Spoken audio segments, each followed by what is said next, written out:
The Gravenmoor Files is a series collection of first-person, urban legend creepypastas, written by Elias Gravenmoor, retelling his own, first-hand, unnatural experiences, as he remembers back to some very disturbing encounters.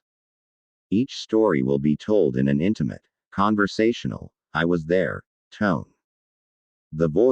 His voice, calm, intelligent, but increasingly haunting. This will feel like a confession and a warning, with each story ending with a lingering sense that you might be next. Here's his first story. The Gravenmoor Files, collected by Elias Gravenmoor. Story 1.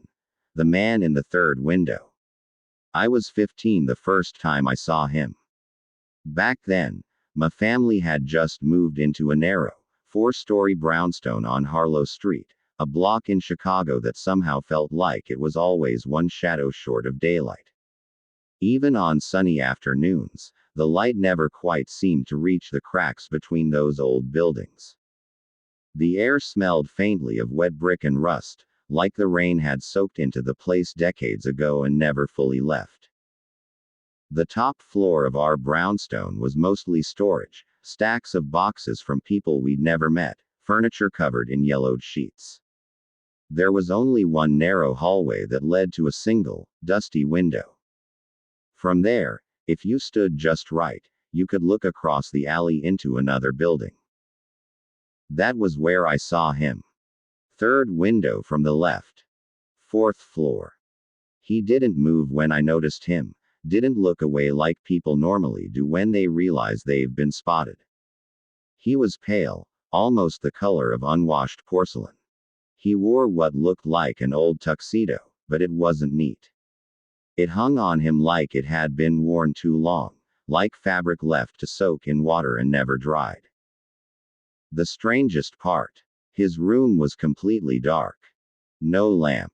No glow from a TV. Yet I could see his face perfectly, sharp jaw, thin smile, eyes wide and unblinking. They locked on mine, like he'd been waiting for me to find him. At first, I told myself it was just some weird neighbor. But then I remembered what someone had said when we moved in, that the building across the alley had been boarded up for 15 years.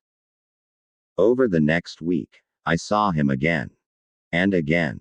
Different hours every time. Noon, sunset, 2 in the morning. Always in that same place. Always staring. Once, I made the mistake of waving. He responded slowly, lifting his hand until his palm faced me. And then his fingers began to twitch.